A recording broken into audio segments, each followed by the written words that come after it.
Primera de Corintios capítulo 4, en todo este libro hemos aprendido de que hay tres tipos de personas y aún podemos encontrar estos tres tipos de personas en la iglesia. ¿Sí sabían?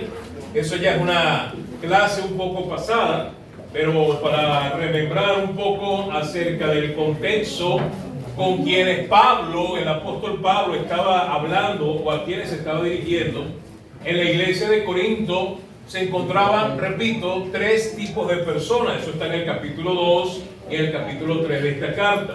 ¿Cómo que tres tipos de personas, pastor? ¿Usted está queriendo decir que yo soy uno de esos tres tipos? Bueno, yo no lo estoy queriendo decir. La palabra de Dios, Dios nos clasifica, nos identifica con uno de estos tres tipos. La palabra de Dios en 1 Corintios capítulo 2 y capítulo 3 habla del hombre carnal, del hombre que es espiritualmente hablando inmaduro, inexperto. Hay un término en el capítulo 3 que hace mención a este personaje, si usted puede ver el versículo 1, de manera que yo, hermanos, escribe Pablo, de su propia autoría, puño y letra, inspirado por el Espíritu de Dios, dice: no pude hablaros como espirituales, sino como a ¿qué? Como a carnales, y luego añade otro calificativo, como a niños en Cristo. ¿Sí? Un niño es no solamente inmaduro, inexperto, inseguro, con muchas carencias, está en proceso de aprendizaje, le falta no solamente, valga la redundancia, la madurez mental, emocional, cognitiva, sino en este caso está hablando de un elemento, una virtud espiritual, el ser maduros en Cristo. Pablo habla que en la iglesia de Corinto, probablemente en esta iglesia no, ¿verdad? ¿Verdad, no, hermano? Probablemente en nuestra iglesia no. Pero en la iglesia de Corinto el común denominador era que la mayoría de la población y miembros de la iglesia eran carnales y niños espirituales. Por cualquier asunto, por cualquier tema, había un conflicto, había un problema, había una discordia, había una incomodidad, habían chismes, murmuraciones. Cualquier parecido con la realidad no es coincidencia. Miren qué triste que el cristianismo de hoy en día está popularizándose no por integridad, no por veracidad, no por un apego a la verdad, sino que en muchos círculos los cristianos son catalogados como chismosos, entremetidos, murmuradores, calumniadores. Pues déjeme decirle que un verdadero y genuino creyente no debe ser identificado con estas marcas, con estas señales. Pero en Corinto, repito, tal vez aquí no y esperamos que no, pero en Corinto abundaba esta naturaleza, este tipo de creyente. No es el deseo de Dios, mi querido hermano, que usted y que su servidor vivamos para siempre en este estado espiritual. Porque para los que saben y entienden, el día que nacemos de nuevo, el día que somos salvos, no por nuestros méritos, no por tus méritos, no por mis méritos, sino por los méritos de Cristo en la cruz del Calvario, ¿ven? Ese día que tú invocas el nombre del Señor, ese día en el cual usted y yo, con un entendimiento y una convicción que da solamente el Espíritu de Dios, del pecado, de la justicia de Cristo y del juicio que ha de traer al mundo y a aquellos que no se arrepienten, ese día pusimos nuestra confianza en Jesús, fuimos salvos, habiendo oído el mensaje de salvación, el Evangelio, la palabra de verdad. Y el Señor nos trasladó de muerte a vida. Y el Señor enseña que nacemos de nuevo. Somos regenerados, hechos nuevas criaturas. Somos recipientes de la vida de Cristo, de la vida espiritual. Porque Jesús dijo: yo soy el camino y la verdad y la vida. Él no es un camino como si se tratase de uno entre tantos. Él es el camino como el único y absoluto camino y vía para llegar a la salvación. Él es la verdad y quien lo tiene a Él no anda en mentira, y quien no lo tiene a Él anda en mentira, en error y engaño.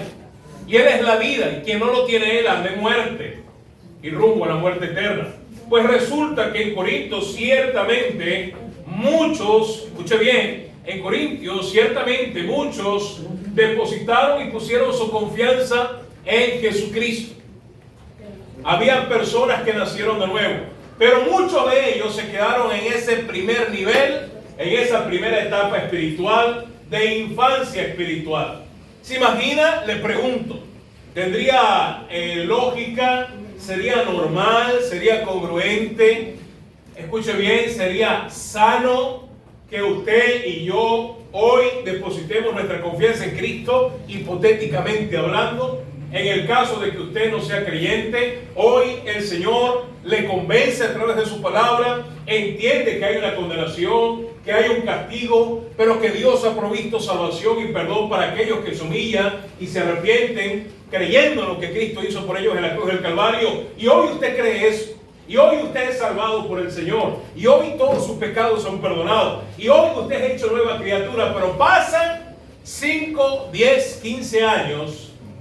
Y luego de que usted ya tiene 10, 15 años de creyente, usted sigue batallando con actitudes, con chismes, con murmuraciones, con pleitos, con me reconocieron o no me reconocieron, me saludaron o no me saludaron, me miraron feo o no me miraron bonito, me dieron doble porción del desayuno o se olvidaron de mí. Si usted y yo todavía con el pasar del tiempo andamos batallando con estas bobadas y tonterías, eso es una evidencia, si es que usted ha nacido de nuevo, si es que usted es hijo de Dios, eso es una evidencia de que usted sigue siendo ¿qué? Un niño. Pero no es natural, no es sano, no es el deseo de Dios, mi hermano, mi hermana, que con el pasar de mucho tiempo usted siga en ese estado de infancia espiritual. Está bien que seamos niños espirituales si estamos recién nacidos en Cristo, pero no está bien que pasemos toda nuestra vida cristiana en ese estado y condición espiritual. Por eso en Corinto, hermano, no solamente habla de los niños, pero también habla de el espiritual. En el capítulo 2, en el versículo 16, versículo 15, perdón, dice, en cambio el espiritual. Pablo reprocha a toda la iglesia en el capítulo 3 del versículo 1, capítulo 3, versículo 1, les reprocha de por qué no puede hablar hacia ellos, no se puede dirigir a ellos como a espirituales. Pastor, ¿y cómo es alguien espiritual? El versículo 15 dice que el espiritual juzga todas las cosas. Pastor, ¿cómo de juzgar? Si hace 2 domingos usted habló de que tenemos que esperar a que Dios, quien tiene derecho de juzgarnos, juzgue todas las cosas. Pues el término juzgar, escuche bien y no se distraiga, el término juzgar acá en el versículo 15 de 1 Corintios capítulo 2 no es emitir sentencia y juicio sobre alguien. Voy a repetir eso. Cuando dice en 1 Corintios capítulo 2 versículo 15 que dentro de la iglesia el que es espiritual tiene la capacidad de juzgar todas las cosas, no está hablando de emitir sentencia ni condenación, ni levantar su dedo en contra de alguien como para condenarle. No está hablando de ese tipo de juicio que corresponde solamente a un ¿qué? A un juez. 6 del mismo capítulo 2. Sin embargo, hablamos sabiduría, está hablando conocimiento de lo alto, conocimiento de Dios. No está hablando de sabiduría que se aprende en la universidad, ni en el liceo, ni viendo youtubers, ni leyendo libros. No, esta sabiduría proviene, escuche, de Dios. 1 Corintios 2:6. Sin embargo, hablamos sabiduría entre los que ¿qué? ¿Y quiénes son esos? ¿Los niños en Cristo? El niño es inmaduro, él no ha alcanzado madurez. ¿Quién sí ha alcanzado madurez? ¿Cuál es el término que Pablo utiliza para identificar a ese personaje en la iglesia de Corinto? Habla de niños y habla de ¿quiénes? Espirituales. Preste atención. Dice el versículo 15. En cambio el espiritual juzga, es decir, evalúa, examina, pone a prueba, deja en evidencia todas las cosas. Es decir, la madurez que este hermano o hermana ha alcanzado en el Señor le hace tener, ¿sabe qué? discernimiento espiritual.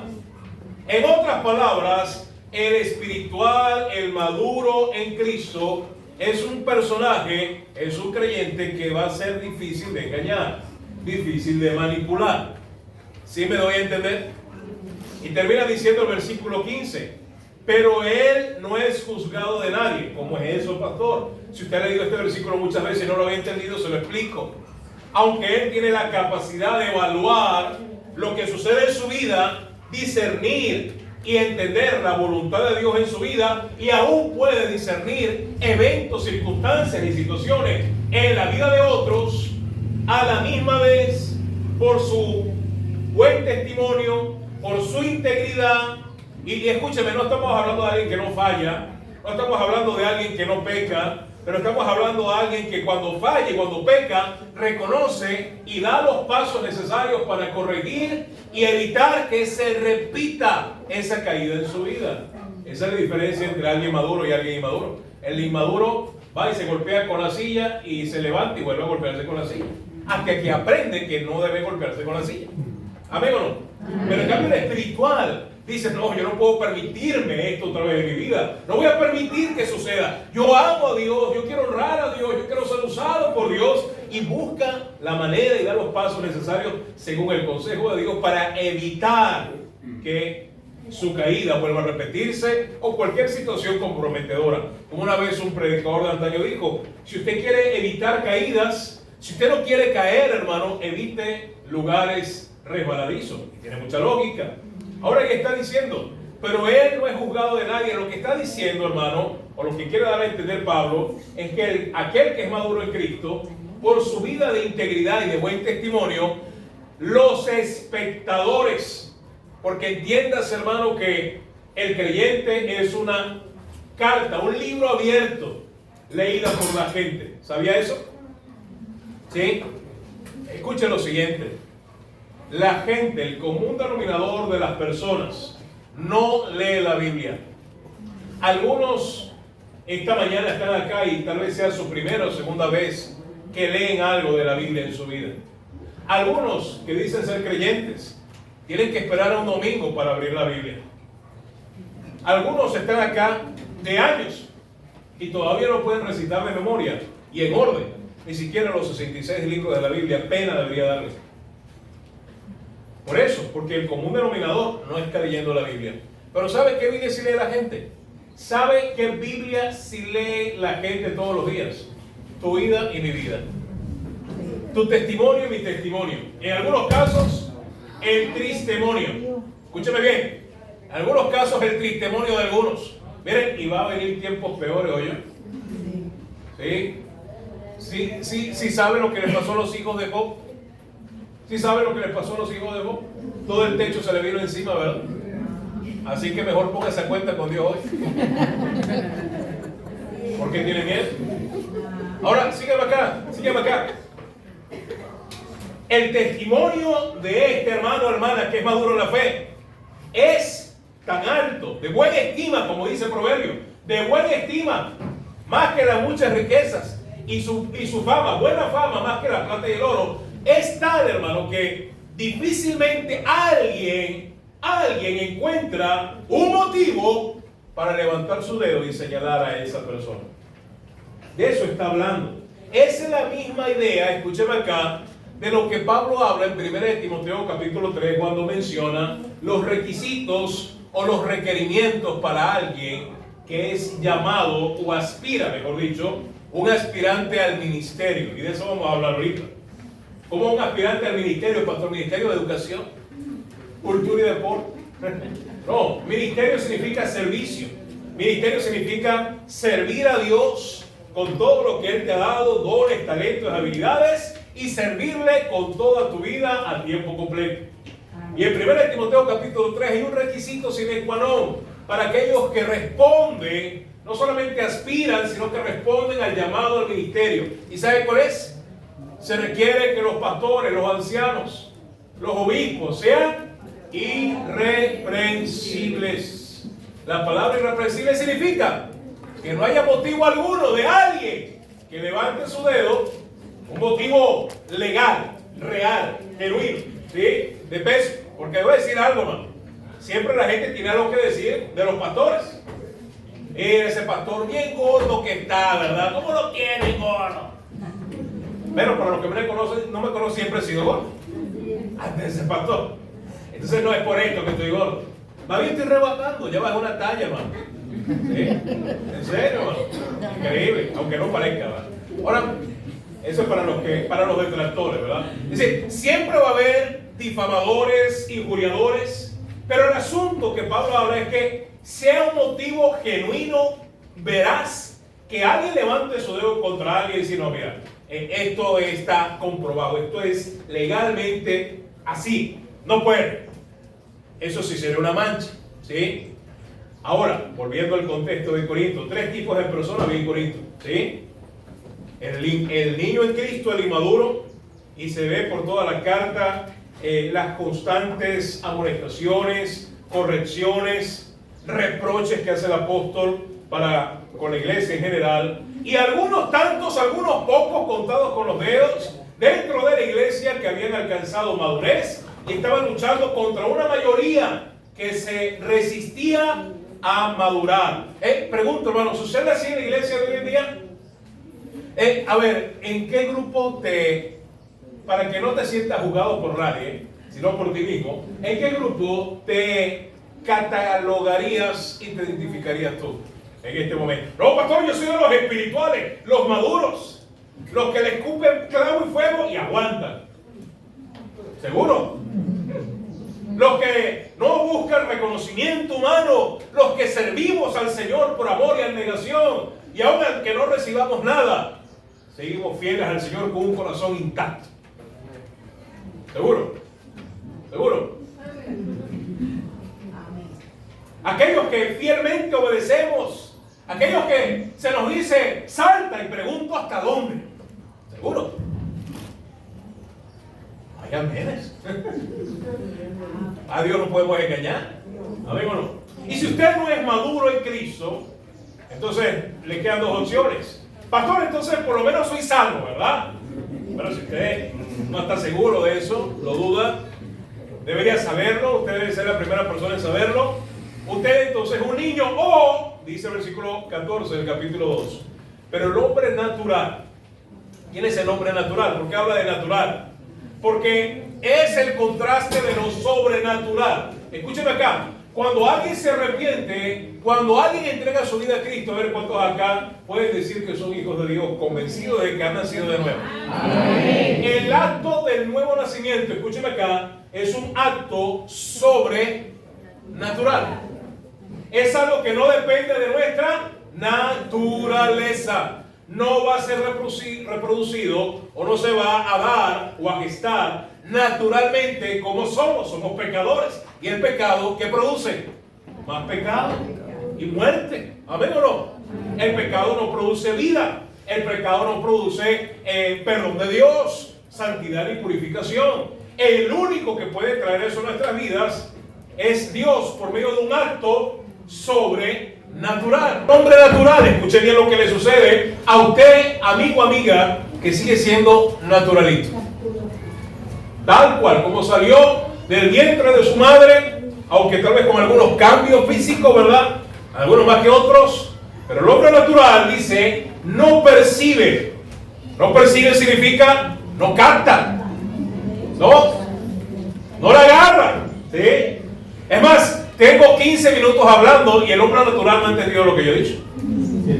Estoy un 95% seguro, dando un 5% de beneficio de la duda.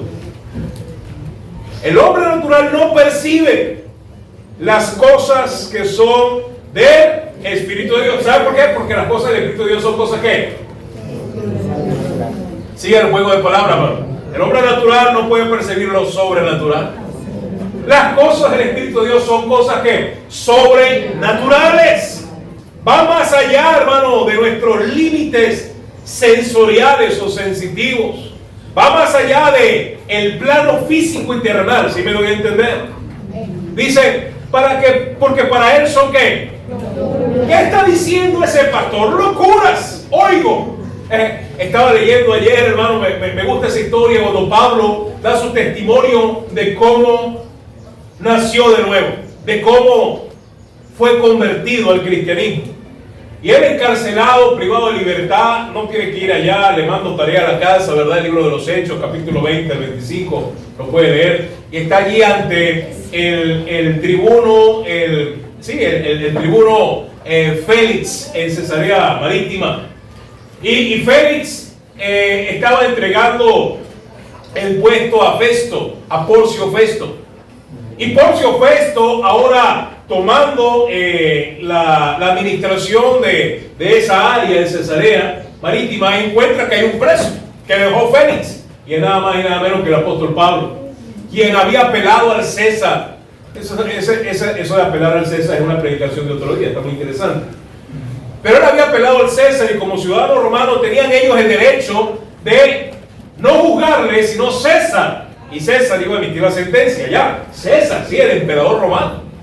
Pero antes de que eso sucediese, Porcio Festo invita al rey Agripa, que era el gobernante de la región de Judea, invita y le presenta a él y a su mujer, a su esposa, le presenta a Pablo. Y le pide que Pablo se defienda y dé su testimonio ante el rey Agripa y ante, una vez más, Porcio Festo. Y mientras Pablo está hablando de cómo fue el día, el momento y el evento en el cual el Señor se le aparece camino a Damasco, al final Pablo literalmente persuade al rey Agripa y a todos los presentes. Termina el rey Agripa diciendo algo muy revelador de lo que acaba de oír de Pablo. ¿Cuántos recuerdan esa célebre frase del rey Agripa? Pablo, Festo, antes de que Agripa dijese, Festo salta de su silla y dice: Pablo, estás loco. Pablo, estás loco. ¿Sí recuerdas? Por su Festo dijo: estás loco. Dejando en evidencia que por su Festo era un hombre ¿qué? Natural. ¿Un hombre qué? ¿Espiritual? Natural. Niño, no natural. Para el hombre natural, el mensaje de la palabra de Dios es locura. Y los que lo predican son locos para ellos. Y aunque Agripa no dijo lo mismo, Agripa dijo: por poco me persuades. Persuades significa convencer. Por poco me convences de ser cristiano. Y Pablo le responde: por poco, por mucho. Bueno le fuera a todos los que están aquí que fuesen como yo. Ahora, ¿qué quiero decir con esto, mi querido hermano? Que esta mañana, en este recinto, todas las personas que estamos acá, jóvenes, adultos, en este recinto, hay tres tipos de personas. ¿Sí me está escuchando? Hay niños en Cristo, hay personas que son salvas, hay creyentes que recientemente han entrado a esta etapa, algunos que ya tienen buen rato y deberían ya salir de esta etapa y apuntar y alcanzar la madurez espiritual. Hay otros, unos tantos, lamento decir unos pocos, que están apuntando y logrando alcanzar esa madurez espiritual. Pero también hay un grupo considerable esta mañana entre nosotros que son naturales aún, que aún permanecen en sus pecados. Y les tengo una noticia, amigo, amiga, que aquel que permanece en sus pecados no verá la vida, sino que le espera la condenación del infierno. Yo quiero animarle, ¿verdad?, a ir al capítulo 4 y que tengamos un tiempo de oración. Estoy mirando la hora, ¿verdad?, para que no me dejen ahora sin almuerzo.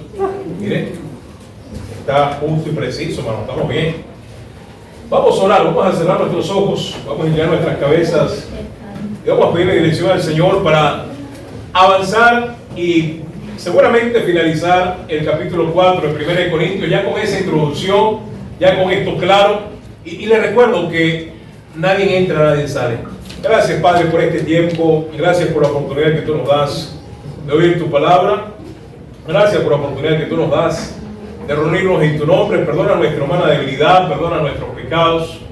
Perdona, Señor, muchas veces nuestra indolencia al oírte, al servirte, al responder al llamado. Perdona, Señor, cualquier actitud contraria que resta o que estorba para las bendiciones que tienes preparadas para nosotros por medio de tu palabra.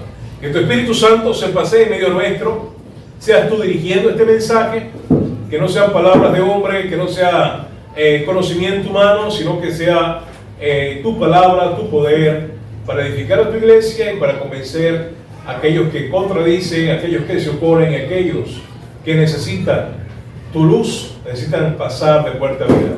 Obra el milagro de salvación entre aquellos que están entre nosotros, que aún no son salvos.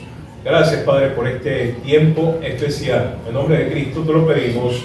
Amén y amén. Amén. En 1 Corintios capítulo 4, hermano, hablamos el domingo pasado acerca de la jactancia, ¿sí? Y de cómo la jactancia estaba como un carcoma, como un cáncer, dañando no solo el seno de la iglesia en Corinto, sino extendiéndose, ramificándose a cada rincón de esta iglesia. Cada área de esta iglesia, escúcheme, se estaba viendo afectada por la jactancia, la arrogancia, la soberbia que muchos miembros de esta iglesia respiraban. Les comenté, hermano, un poquito para entrar en contexto, que la población de la iglesia de Corinto, muchos hermanos de la iglesia, por no decir todos, pero un buen grupo, era de una clase social media y media alta. Algunos tenían ciertas posesiones, ciertos bienes, pero también, como siempre pasa y como sucede en cada generación y en todas las iglesias, la población mayor y más abundante de la iglesia eran hermanos de humilde condición, eran hermanos de clase ya ni media, se podría decir, clase baja y muy baja. Y estaba sucediendo, hermanos, que algunos hermanitos inmaduros, con actitudes incorrectas, actitudes que se esperan que tengan las personas que no conocen a Dios, estaban repitiendo esas mismas actitudes de arrogancia, de altivez, de prepotencia en la iglesia. ¿Y saben quiénes eran? Muchos de estos hermanos que se sentían en un mejor estatus económico, social o hasta político. A veces hacían cosas en la iglesia de Corinto, a veces, no digo a veces, ni siquiera poco con demasiado. Hacían acciones en la iglesia de Corinto que hacían avergonzar, que lastimaban la conciencia de aquellos hermanos que no tenían sus mismas posibilidades y capacidades. Eso vamos a ver ahorita más adelante algunos ejemplos. Pero hablamos, hermanos, del versículo 7 y versículo 8 el domingo pasado acerca de este tema. Y como Pablo por medio de argumentos contundentes les demuestra a ellos que están mal y deben arrepentirse de la arrogancia y de la soberbia. Versículo 9, hermano, vamos ahora a leer allí. Acompáñenme a leer el versículo 9 y versículo 10. Para que leamos un poco más de la Biblia, ¿verdad? ¿Sí? Versículo 9.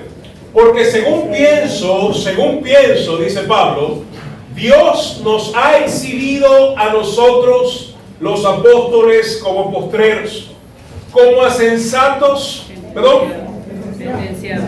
como a sentenciados a muerte. Ya como que tengo que cambiar los lentes, ¿no? Como a sentenciados a muerte, pues hemos llegado a ser espectáculo al mundo, a los ángeles y a los hombres. Hablando, hermano, de todos los seres vivientes que hay en la creación de Dios. Qué interesante.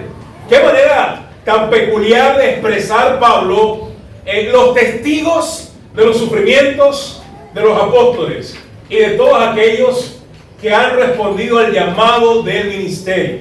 Versículo 10. Nosotros somos insensatos por amor de Cristo, mas vosotros prudentes en Cristo.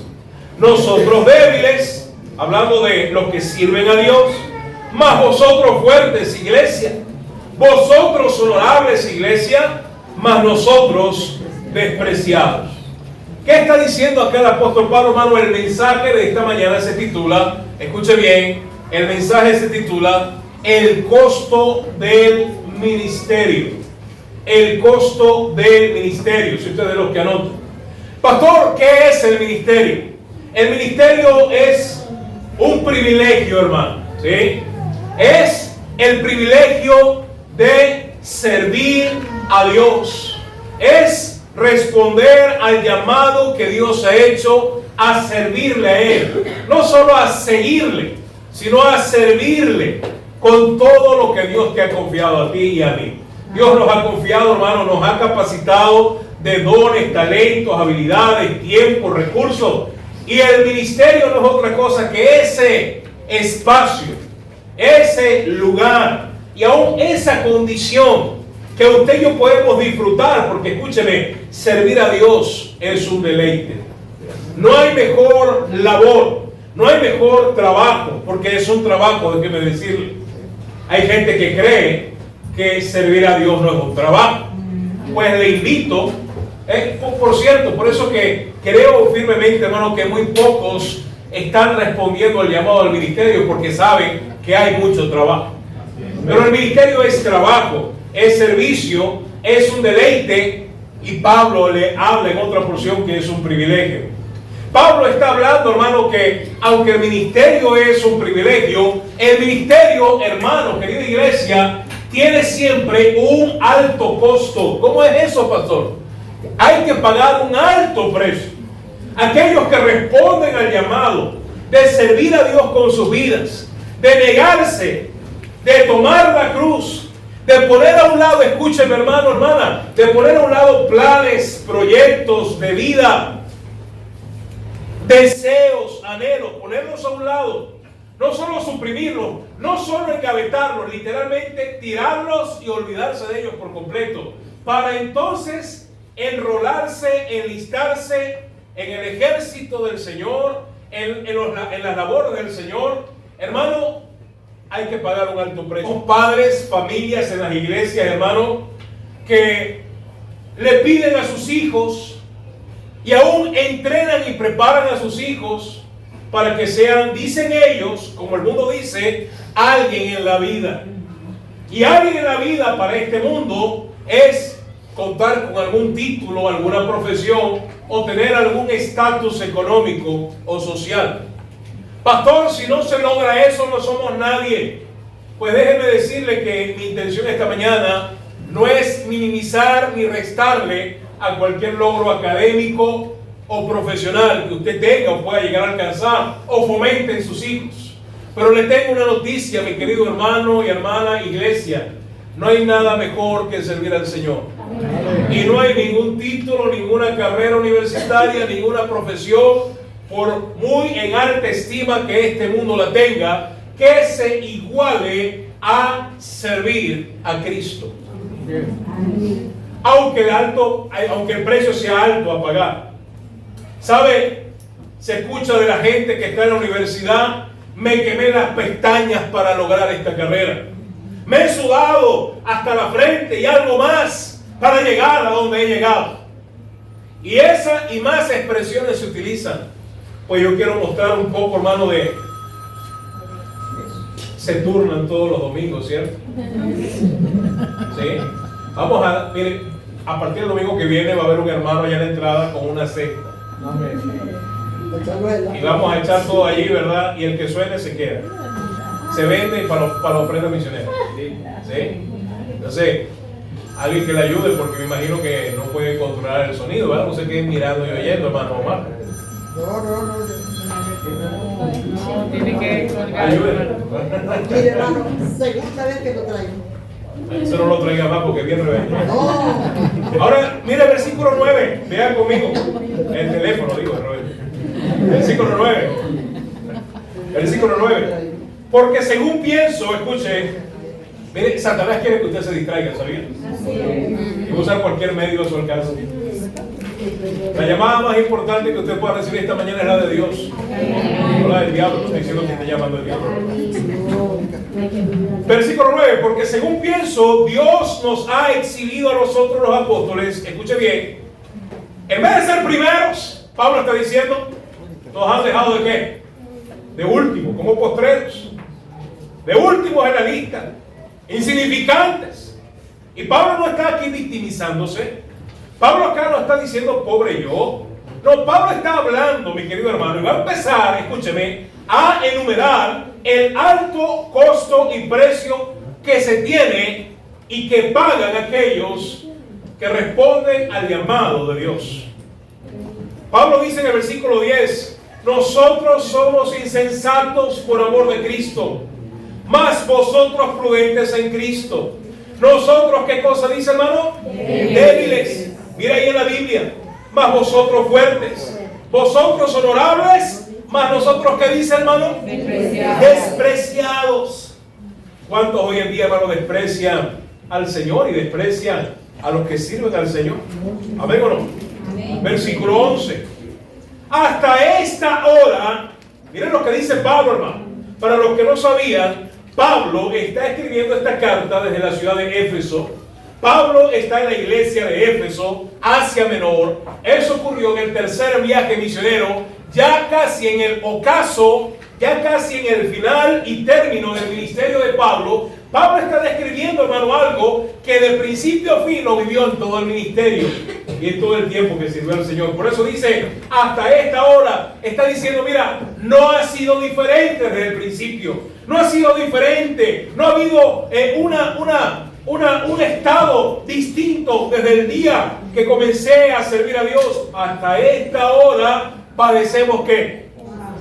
Hambre. Tenemos sed.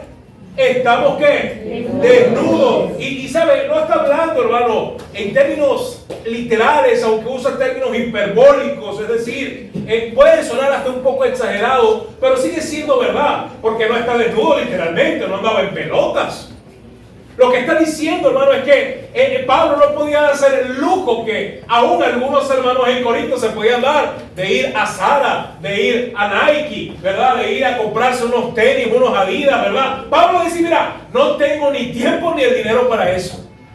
Tengo otras prioridades. Tenemos cosas más importantes. Necesitamos que la palabra de Dios corra, que el evangelio llegue, que esas cajas de Juan y Romanos lleguen allá a Tiatira, que lleguen allá a Pérgamo, que lleguen allá a los de Macedonia. Sí me doy a entender, hermano, los recursos que llegaban a las manos de Pablo no eran para gastárselos en cualquier capricho.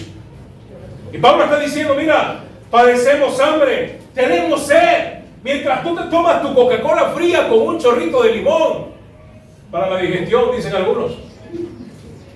Es sabroso. No lo probamos. Pablo dice, no puedo darme ese capricho, quisiera. Una vez en casa de un hermano me dio a probar, pero no es la constante en mi vida. Tenemos sed, estamos desnudos. Escuche más, somos ¿qué? Abofeteados. Y literal, hermano, más que abofeteados. Siga ahí conmigo. Y no tenemos qué cosa, hermano.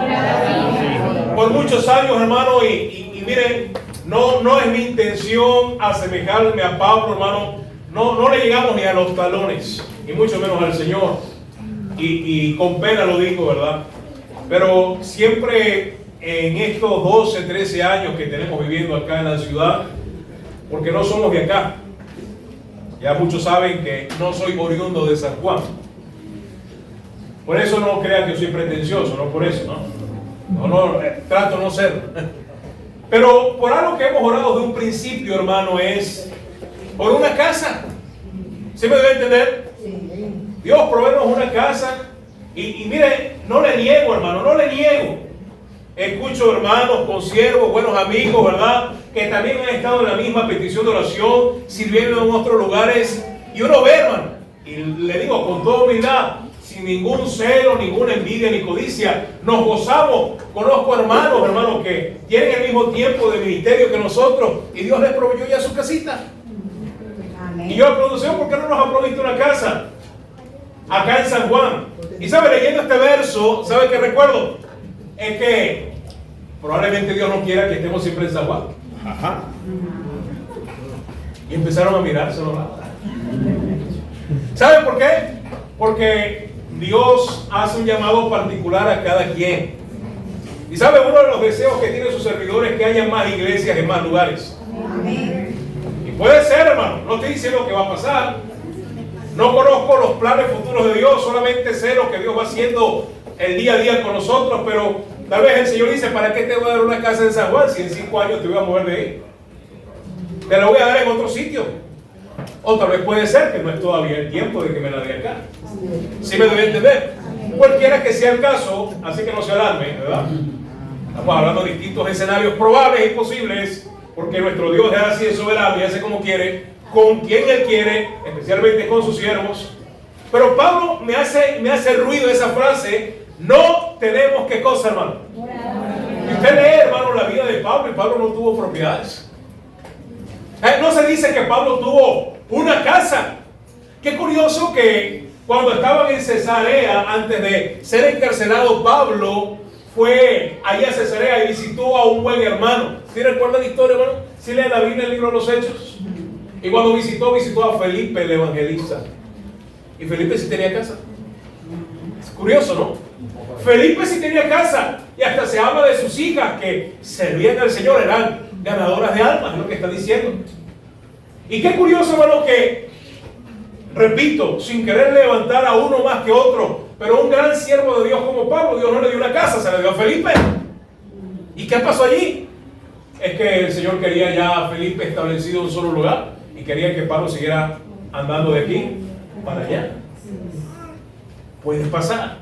Pero lo que quiero decir con esto, hermano, es que mientras muchos en Corinto estaban en la comodidad de sus haciendas y sus palacios, y tal vez usted dice, pastor, yo no tengo palacio, pero para algunos tu casa es tu palacio. Amén, hermano. Amén. Y no te culpo por eso. Pero déjame decirle, hermano, que hay gente que está dispuesta a dar más por su comodidad y por su confort que por servir al Señor. ¿Sí?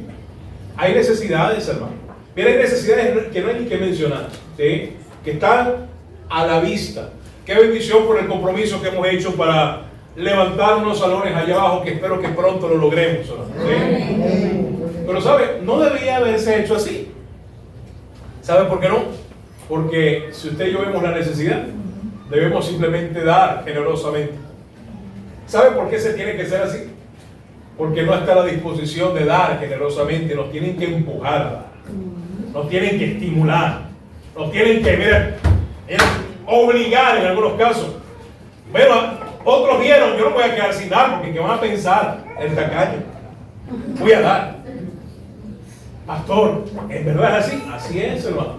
Y sabe, Pablo era alguien, hermano, que podía dar de lo que recibía por amor. Mire, el costo, usted se preguntará, pastor, ¿cuál es el costo del ministerio? Número uno, hay un aspecto en esto del precio, del costo a pagar. Y es, hermano, que el costo del ministerio es un servicio por amor. Por amor. Los verdaderos siervos de Dios, hermano, no están sirviendo a Dios por aplausos. Algunos, hermanos, quieren fama y gloria, quieren aplausos, quieren reconocimiento, quieren ser vistos. Hoy en día, hermano, estamos en una era digital, una era tecnológica que se ha escapado de las manos del control de la mayoría, hermano. Y hoy en día, hoy por hoy, hermano, escasean predicadores bíblicos. Hoy por hoy, hermano, más que nunca, en los púlpitos, donde quedan pocos púlpitos, por cierto, porque hay iglesias que ya ni púlpitos tienen. Porque dicen, he escuchado, hermano, que algunos dicen, es que eso de tener un púlpito, eso es anticuado. Eso espanta a ciertos grupos de personas. Ahora no es un púlpito, ahora es una silla como la que yo estoy. Yo creo que ya voy para esa, ¿verdad? Como una silla así tipo bar, ¿verdad? Y se sientan y dan un conversatorio, porque ya no es una predicación, ya es un conversatorio. Sí, ya es una charla. ¿Sí? Porque no hay predicadores. Ahora hay coach, manager, influencers, ¿sí? Mentores. Términos rimbombantes y pomposos, ¿verdad? Atractivos para esta generación de cristal. Ya no hay predicadores de antaño, hermano, que exponían las verdades de Dios. Esas verdades, escúcheme, que incomodan. Esas verdades que le hacen sudar una gota gorda mientras usted está sentado. Esas verdades que te hacen retumbar. Predicadores de antaño, hermano, que solamente leían un sermón y la gente, escúcheme, sin exagerar, es historia, no es cuento, se agarraban y se aferraban de la banca y se aferraban de su silla porque pensaban que el suelo se iba a abrir y se los iba a tragar al infierno por lo que estaban oyendo. Esos predicadores escasean el día de hoy. Hoy en día las iglesias se llenan es porque me cae bien los hermanos, me dan cafecito con pan. No, la predicación estuvo chévere, duró 15 minutos. Pero tuvimos 2 horas de alabanza y de liberación. ¿Sí? Hasta la cartera te la liberaron. Ni cuenta te diste. Y ahí sí no nos quejamos. ¿Sí? Estamos dispuestos a pagar. Hoy en día se está dispuesto a pagar por algo bajo en calidad. Porque no hay discernimiento espiritual. Mire, el verdadero servicio, el precio a pagar es un servicio por amor. Mire lo que dice el versículo 10 una vez más. Nosotros somos insensatos. ¿Por qué? ¿Por qué? ¿Por qué? Por amor de Cristo. Es decir, hermano, nadie se aguanta todos estos sufrimientos por nada. ¿Amén o no? Amén. Y escúcheme, no había ningún motivo, ninguna razón por la cual Pablo dijese, vale la pena padecer por ustedes. No, hermano, Pablo no aguantaba por ellos. Pablo lo estaba haciendo por amor a quién? A Dios. Le voy a explicar o dar a entender mejor. Hermano, la iglesia de Corinto, yo creo que era la iglesia que menos motivaba a algún siervo, como Pablo, a hacer lo que Pablo hacía, a esforzarse, a servir, a enseñar la verdad, a tener paciencia, a corregirles, a amarles, a soportarles con mansedumbre y con templanza. Es decir, hermano, si se tratase, escúcheme, de ti y de mí, no hay motivo alguno por el cual tú me tendrías que amar y soportar. Y no hay motivo alguno por el cual yo te tendría que amar y soportar a ti. ¿Verdad que no? Entonces, el único motivo vinculante, la llave maestra, ¿sabe cuál es? El amor a Cristo. Por eso, escúcheme ahora todo cobra más sentido. Por eso, que uno de los grandes problemas en Corinto era que había ¿qué, hermano? ¿Había qué? Divisiones y pleitos, porque había falta de ¿qué, hermano? De amor de Dios. Conocían a Dios, pero no amaban a Dios como deberían amar. Y si no aman a Dios, ¿sabe qué? Va a costar amar a qué? Al hermano. Va a costar soportar al hermano sus insensateces, sus imprudencias, sus inmadureces. Y entonces vivían estallando, vivían lastimándose, atentando el uno contra el otro, como evidencia de falta del amor de Cristo. No sabe usted, hermano, no hemos llegado allá, esperamos llegar pronto, algún día. Pero el clímax de esta carta, el clímax, entiéndase, es decir, el corazón, el centro palpitante de 1 Corintios, ¿saben cuál es? No son los dones, no son las divisiones, no es los sacrificados, los ídolos. ¿Saben qué es? El tema crucial, de fondo, de raíz del problema de los corintios es justamente el amor. Y por eso el capítulo 13 es la punta, la cima. Cuando lleguemos allá lo vamos a entender. Y aunque es el capítulo más corto de 1 Corintios, diría que es el más importante. Y a lo largo de la carta, Pablo deja ver que lo que él hace para Dios, no lo hace porque realmente los corintios le motiven. Mire, ni siquiera por dinero, hermano, escúcheme acá, ni siquiera se trata de dinero. Algunos, lamentablemente, hermano, están en el ministerio, lo dije, por fama, quieren aplausos. Otros que quieren, hermano, recursos. Hay muchos falsos maestros, predicadores y pastores, ¿cierto o no? Sí. Que están aprovechándose de la ingenuidad. La gente, hermano, pecando de incauto, el desconocimiento de la verdad de Dios.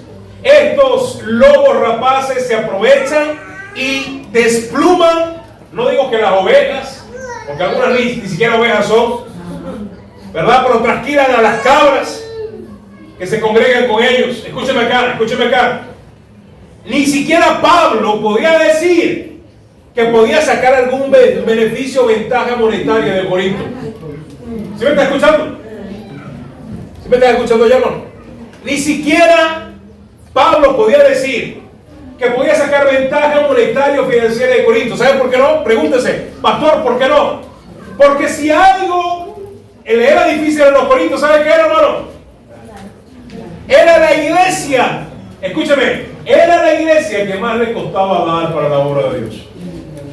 Hasta el punto que en el capítulo 9, vaya conmigo para que vean, en el capítulo 9, Pablo teniendo el derecho, porque es un derecho adquirido para los que sirven a Dios, porque así Dios lo ordenó.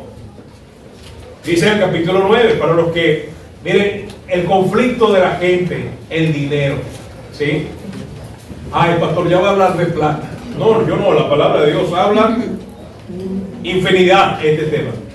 Capítulo 9, siente conmigo, 1 Corintios 9, versículo 14.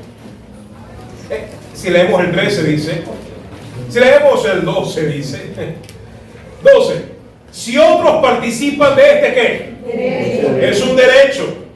Y si es un derecho, entonces es un deber de la iglesia cumplir con ese derecho. Hay toda clase de cosas acá en la iglesia, ¿verdad? Niños, maduros, naturales y lagartos también, reptilianos hay por ahí. Mire, versículo 12, escúcheme acá. Dice, y si otros participan de este derecho sobre vosotros, otros, mire lo que dice Pablo, hermano. Pablo está diciendo, mira, ustedes sí son bien atrevidos. Viene cualquiera, viene un desconocido, le pide una colaboración, le pide una ayuda y ustedes se la prestan. Pero nosotros, ya usted vio lo que dice en el capítulo 4, ¿quién es el padre espiritual de los Corintios? ¿Quién los ganó a ellos para Cristo? Pablo. Él sembró, él plantó, Apolo regó. Por eso dice nosotros. Dice, y nosotros, que si tenemos ese derecho, pues a nosotros no negrean. Ni un vaso de agua, si acaso. Versículo termina diciendo, pero no hemos usado de este derecho, sino que lo soportamos todo por no poner ningún obstáculo a qué, hermano.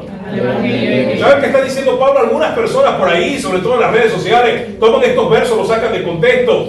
Pablo está hablando algo preponderantemente solo con los corintios. Está diciendo, mira, a ustedes no le vamos a exigir este derecho, que es un derecho. ¿De qué derecho está hablando? De que la iglesia de Corinto debía cubrir las necesidades, es decir, mantener, es decir, la manutención de Pablo y todos aquellos que servían. Eso es bíblico. Pero Pablo dijo, ok, déjenlo así, no nos den nada, no queremos nada de ustedes. ¿Saben por qué? Porque Pablo sabía lo inmaduros, lo carnales, lo conflictivos, los tóxicos que eran la iglesia de Corinto. Y Pablo, para evitar, escúchame, conflicto, dijo, prefiero que no me den nada a ustedes, porque otras iglesias sí están dando. Otras iglesias sí están dando para que estemos acá y prediquemos. Otras iglesias que son maduros, que han madurado. Y dice versículo 13, ¿no sabéis? Si estáis conmigo, hermano. Algunos están consternados, ¿verdad? Amén. Versículo 13, y eso que no hemos llegado al capítulo, vamos a llegar al capítulo 9. Y vamos a hablar de este tema ampliamente, ¿verdad? Versículo 13 dice, una pregunta retórica, ella sola se responde. ¿No sabéis que los que trabajan en las cosas sagradas, haciendo un símil, Pablo está haciendo un símil, citando a los levitas en el templo, los levitas antiguos testamentarios, comparándolos con ellos, los siervos de Dios neotestamentarios? ¿No sabéis que los que trabajan en las cosas sagradas comen de qué? ¿Quién les dio el derecho a los levitas a comer del templo? Algunos no están de acuerdo, pero usted esté o no esté de acuerdo, el Señor les dio derecho, el Señor lo dijo. Ustedes son, yo voy a ser su heredad, ustedes, yo los voy a mantener de todo lo que el pueblo traiga. Eso se lo dice en número 18. ¿No sabéis que los que trabajan en las cosas sagradas comen del templo? Y los que sirven al altar, está hablando literal del altar de sacrificio, donde se colocaban las ovejas y se colocaban los becerros para ser literalmente cocinados. ¿Saben qué ocurría en el templo, hermano? Para los que no saben, todos los días los levitas hacían parrilla. Yo a veces pienso, le he dicho al Señor, Señor, yo sé que tú no te equivocas en nada, pero ¿no será que me equivoqué de época? ¿O por qué nací en Venezuela? ¿Por qué no fui un levita, verdad, que metía el garfio y el tenedor y todos los días comía carne? Yo creo que no soy el único que piensa así, ¿verdad? Bueno, Roger. ¿Sí? Pero no, Dios no se equivoca, hermano. Pero los levitas, hermano, dice allí Pablo está citando a los levitas, está hablando del altar de bronce, y está diciendo, mira, ellos comen de lo que ha sido ofrecido para Dios. Dios les permite a ellos, del altar participan, como que diciendo, ¿y cuánto más nosotros? También tenemos ese derecho. Versículo 14. Así también, ahí está el también, ahí está el también. Así como en el pasado los levitas podían tomar de lo que el pueblo llevaba al templo, así también, es decir, hoy en día, los que sirven a Dios, ordenó el Señor a los que anuncian el Evangelio, ¿qué dice? Si usted tiene conflicto con eso, arranque esa página de su Biblia, ¿verdad? Y lo va a arrancar del libro de la vida. Ahora el versículo 15. Pero yo de nada de esto me he aprovechado, ni tampoco he escrito esto para que se haga así conmigo, porque prefiero morir antes que nadie desvanezca de esta mi gloria. ¿Por qué Pablo dice esto? Por el contexto que tenemos en todo el libro. ¿Con quién está hablando Pablo? ¿Con una iglesia que, hermano? Preponderantemente, ¿qué? En su mayoría, ¿qué?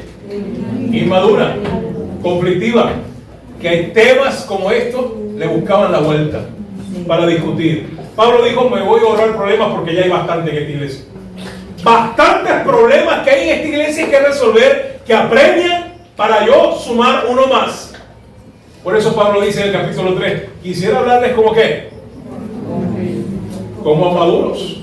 Quisiera tocar con ustedes temas que solamente se hablan con aquellos que alcanzan madurez. Mejor lo vamos a dejar para otro día, es lo que Pablo quiere decir allí, pero no porque esté mal tomar de ese derecho.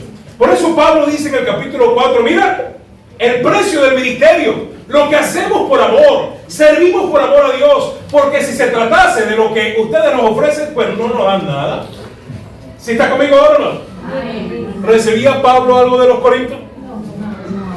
Ni siquiera se beneficiaba ni económicamente. Es más, tenía detractores dentro de la iglesia de Corinto, porque aunque había divisiones y había una facción, un club de fans que decía Pablo, Pablo, no todos decían Pablo, otros decían ¿qué? Apolos. A ver, aquí están los, vamos a hacer una práctica, ¿verdad? Vamos a ver, ustedes son los de Apolos. A ver, a la cuenta de 3, Vitorén, Apolo, 1, 2 y 3.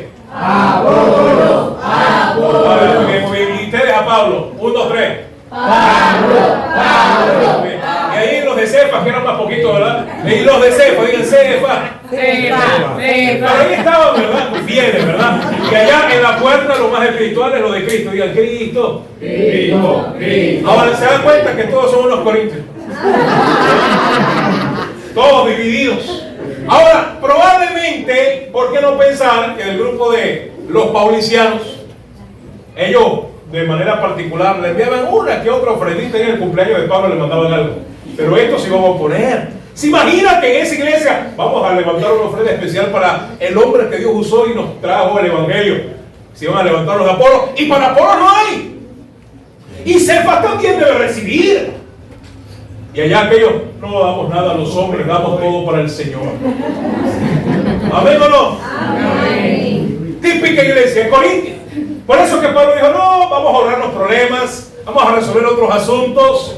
Pero Pablo tenía todo ese derecho. Por eso dice en el capítulo 4, se llama acá, que Pablo dice en el versículo 11, hasta ahora padecemos hambre. Tengo hambre, porque ustedes no nos damos ofrenda misionera. Tenemos sed, estamos desnudos, somos abofeteados, tenemos los mismos zapatos de hace 3 años y no tenemos morada fija. Nos viven corriendo porque no nos alcanza para pagar la mensualidad. Versículo 12, nos fatigamos, trabajamos con nuestras propias ¿qué? Dese cuenta que está hablando de manutención. Pablo está diciendo, como ustedes no nos dan nada, nos toca trabajar en otros asuntos en vez de estar dedicados por completo al evangelio. Nos maldicen y bendecimos. Es decir, Pablo no es que se está quejando, Pablo está hablando del precio del ministerio, que todo esto lo hacía, ¿por qué, hermano? ¿Por qué? Por amor. ¿A quién? Al Señor, hermano. Nos maldicen y bendecimos. Padecemos persecución y la que me hace memoria, hermano, el capítulo 13, vaya conmigo, para que vea, hermano, que el servicio a Dios debe ser, ¿por qué, hermano? ¿Por qué? Capítulo 13 de Corintios, capítulo 13. Dice Pablo que soportaba las aflicciones. ¿Cierto? ¿Sí o no? ¿Sí o no? Miren lo que dice el versículo 4. El amor es sufrido, es benigno. El amor no, ¿qué, hermano? Y el amor no es jactancioso, pues ellos eran muy jactanciosos, ¿cierto? No se envanece, pues habían envanecidos. No hace nada indebido, pues ellos hacían cosas indebidas. No busca lo suyo, los corintios buscaban lo suyo. No se irrita, estaban irritados. No guarda rencor, eran rencorosos. Pero miren lo que dice el 6. No se goza de la injusticia, mas se goza de la verdad. Y mira al final, todo lo sufre, todo lo cree, todo lo espera, todo lo que. El amor genuino de Dios desarrollado en el creyente, hermano, le ayuda a soportar cualquier clase de aflicción, cualquier clase de dolor, cualquier clase de molestia, y permanece firme hacia adelante. Amén. Amén. Pablo podía decir, hermano, mira, nos maldicen, bendecimos, padecemos persecución y la soportamos. ¿Por qué? Porque había en Pablo y en Apolos y en Cefas y en Timoteo y en todos estos siervos de Dios, hermano, había que un amor hacia quién, un amor genuino a Dios. Y hermano, cuando tú amas genuinamente a Dios, tú vas a soportar cosas que en la carne no harías. Amén o no. Amén. Tú y yo vamos a aguantar sufrimiento, aflicciones. Pablo insta en 2 de Timoteo capítulo 2 versículo 3 a uno de sus pupilos, a uno de sus más fieles discípulos y más cercanos, Timoteo. En 2 de Timoteo, Pablo lo exhorta y lo anima y le dice lo siguiente. Pablo le dice en el versículo 3: tú pues sufre penalidades como buen soldado de Jesucristo. No se crea esa mentira por allí que quieren vender, ¿verdad? Y que todavía sigue vendiendo y haciendo ruido. Pan de su fin, pan de su fin. ¿Se lo ha escuchado? Amigo, pan de su fin. Sirviendo dolor de uy, dolor de cabeza, ven acá. Y el Señor le está diciendo a Timoteo, a través de Pablo: Timoteo, no pienses que el cristianismo es una bendición, pero el cristianismo barato no existe. El cristianismo genuino hay que sufrir, hay que pagar el precio. Y Pablo animaba a otros a que pagasen el precio como él lo pagó, porque vale la pena, hermano. Ni siquiera tanto por la gente, vale la pena por el Señor. ¿Ven? Dice en 1 Corintios capítulo 4, hermano, que esto de pagar un precio o el costo del ministerio se caracteriza no solamente porque es un servicio por amor. Número dos, otra verdad acerca, hermano. 1 Corintios capítulo 4, volvemos allá. Otra verdad acerca de el costo del ministerio. Y la segunda verdad es que Dios no llama a los capacitados, Él capacita a los llamados. ¿Sí? Amén. ¿Está muy profundo? No, ¿verdad? Algunos están procesándolo, ¿verdad? Dios no llama a los capacitados, Él capacita a los llamados. ¿Cómo es eso, pastor? ¿Sabe? Si se tratase de capacidades, hermano, para servir a Dios, ni su servidor estuviera acá, ni usted fuese candidato seguramente. Mire, eso me hace recordar allí cuando el Señor va caminando en Mateo capítulo 4, si quiere me acompaña, por la orilla del mar de Galilea. Empezó a predicar del arrepentimiento. Esta mañana se habló del arrepentimiento. Jesús habló del arrepentimiento. Y dice el versículo 18 de Mateo 4: andando Jesús junto al mar de Galilea, vio a dos hermanos, Simón llamado Pedro y Andrés su hermano. ¿Qué hacían, hermano? Y no voy a menospreciar el trabajo de la pesca. Tiene su técnica, tiene su ciencia, se requiere práctica, se requiere destreza. Pero le voy a decir algo, hermano. Esto de pescar, de echar redes, de ir al río, de ir a un lago, de ir al mar, aunque tiene sus formas, métodos y maneras y sus riesgos, es algo que si alguien se lo propone hacer, lo logra hacer. Pero no es algo que dan en la universidad, no es algo que se titula, no es algo, ¿verdad?, que van a decir, bueno, mira, el hermano Juan tiene magíster y doctorado y PhD en pesca artesanal. ¿Sí? Y puede ser que sea cierto, pero no hay nadie que avale tal cosa. Ahora, ¿qué les quiero decir con esto, hermano? Dese cuenta la gente que el Señor está captando. Está hablando de gente común y corriente. Quiero que entienda, hermano, que en ese momento, en esa zona, lo más común, el trabajo más corriente y predominante para los hombres en ese tiempo era la pesca. Quien no fuese pescador era una rareza. Quien no tuviese conocimiento de pesca, aunque trabajase de otro asunto, era bien raro. Era algo con lo cual la sociedad y la comunidad estaban muy familiarizados. Y el Señor ve a estos dos hermanos que echan las redes.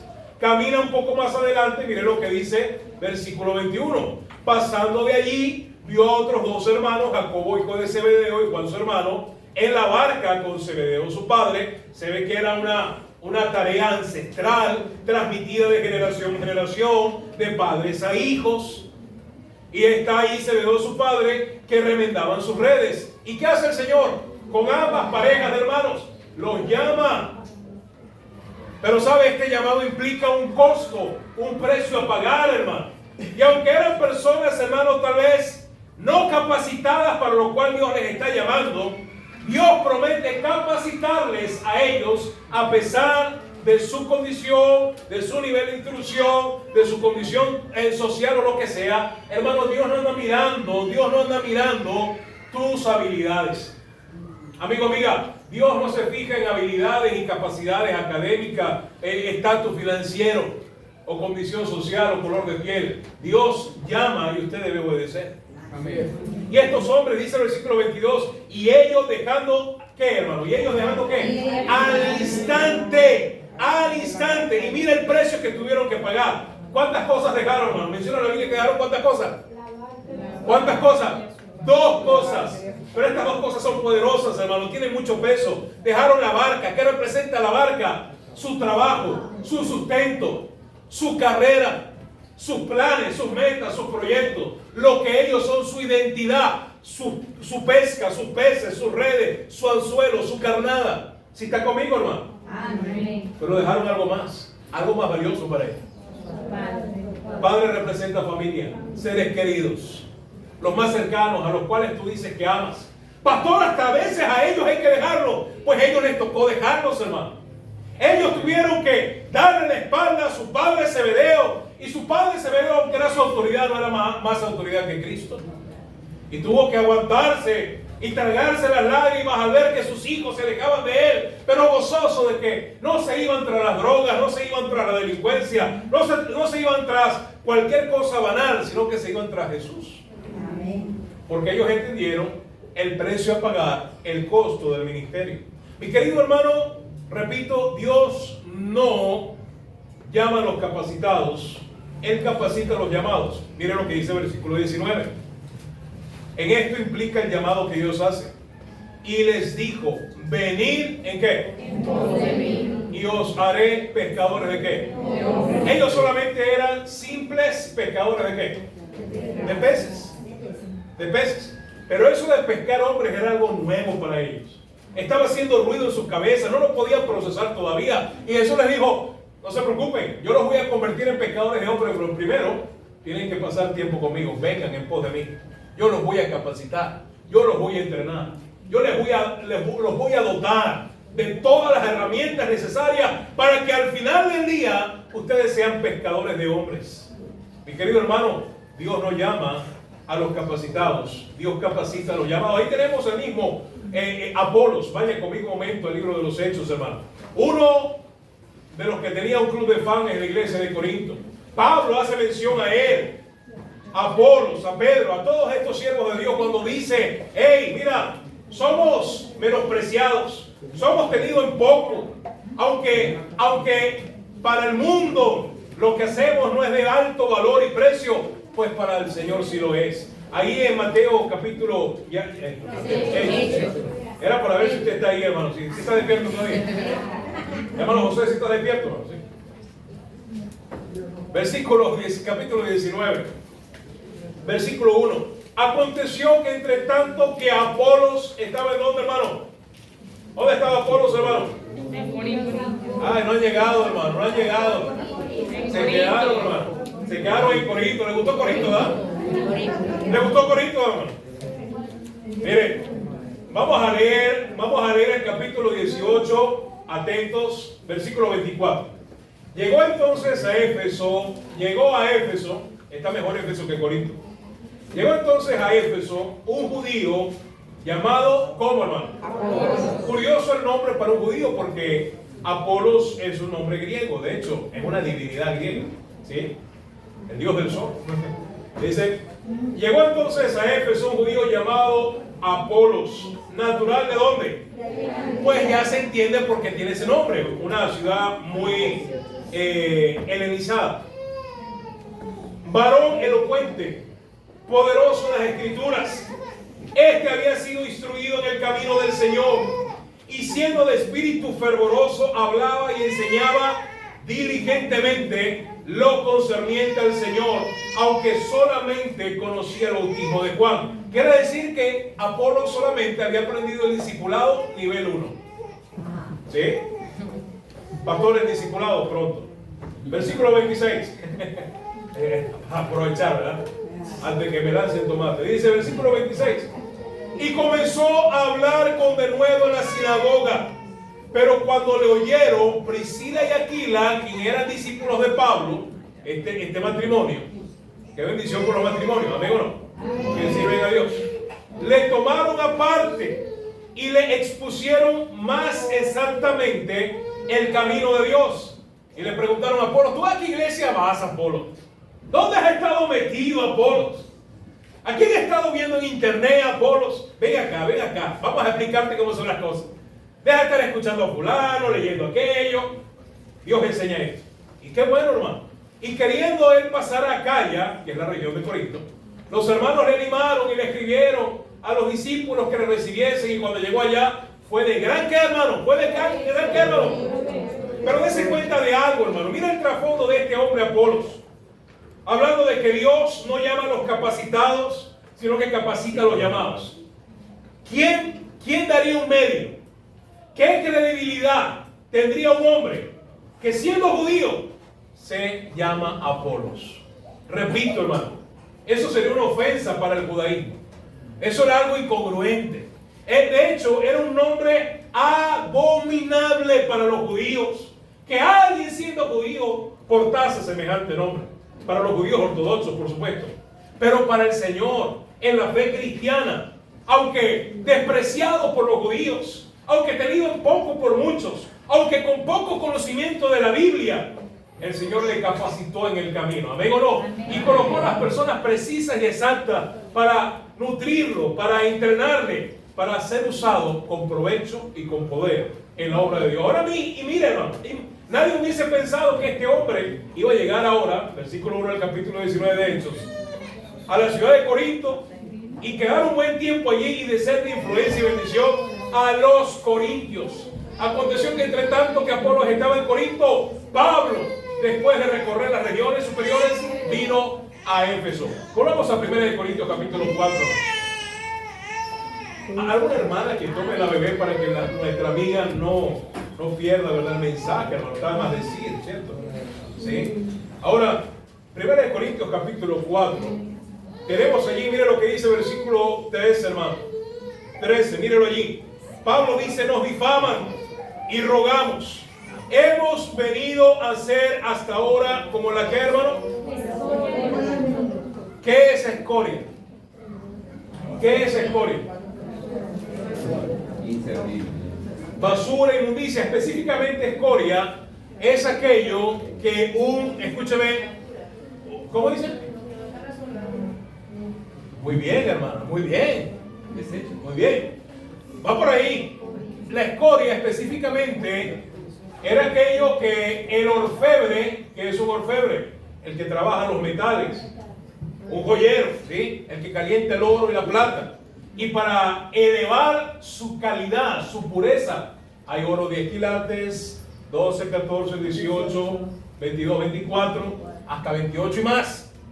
¿Y por qué se le llama o se le cataloga de esa manera? ¿Por qué se le clasifica? Porque eso tiene que ver con su nivel de pureza. Y mientras más puro es el oro, más costoso es. Igualmente la plata. Pues el orfebre tiene que colocar el mineral allí en un recipiente que va a ser expuesto al fuego a altas temperaturas. Y mientras más fuego hay en ese recipiente, con unos químicos, ¿verdad? Que utiliza, que le agrega para separar la escoria, la viruta, la basura, los no nutrientes o las impurezas, mejor dicho, de los minerales. Entonces esa impureza, esa escoria empieza a flotar. Y ¿sabe? Eso sería mensaje de otro día. ¿Sabe cuándo el orfebre sabe que la plata y el oro están listos? Han alcanzado cierto nivel de pureza. ¿Sabe cuándo sabe? Cuando puede ver su rostro reflejado en el metal líquido. Eso significa que ya no hay escoria, que ya no hay basura, que no hay impurezas, que él puede ver su rostro reflejado y dijo, ahora sí es de alto valor. Y ya lo que queda es calibrar la pureza. Pablo está diciendo que el mundo y muchos nos difaman. Mientras tanto, ¿qué hacemos? Rogamos.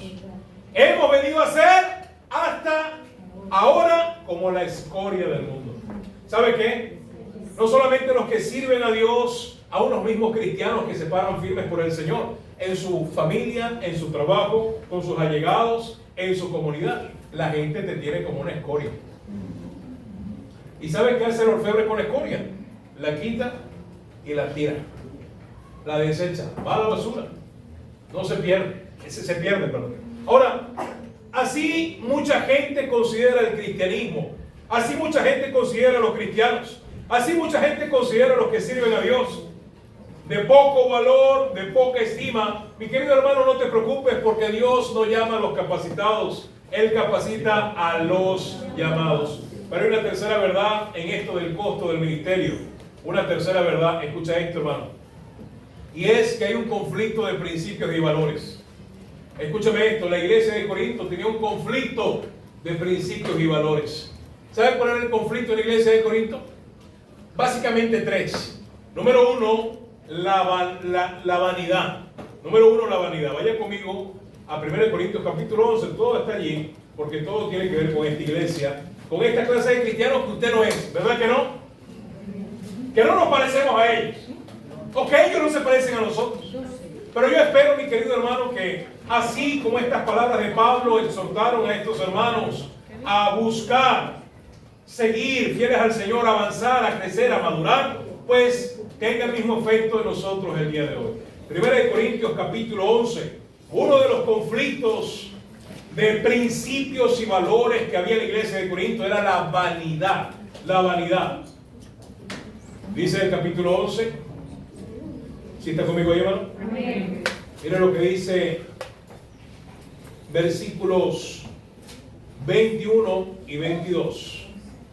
20 dice, versículo 20. Cuando pues os reunís vosotros, es decir, cuando te congregas, iglesia, cuando se congregan corintios, esto no es comer la cena del Señor, porque al comer cada uno se adelanta a tomar su propia cena. Ya hay algo incorrecto, su propia cena. Ellos llevaban su comida hecha en casa a la iglesia y creían que eso era la cena del Señor. Unos llevaban pollo en brasa. Sí, en serio, hermano. Otros llevaban una hamburguesa, una Big Mac doble. Y los más pobres solamente llevaban un pastelito de queso. Mortal Kombat. Sí, me está dando un Mortal Kombat, ¿sí? Y aquí está diciendo Pablo, mira, cuando ustedes se reúnen, ustedes son unos blasfemos, ustedes están mal, así no es.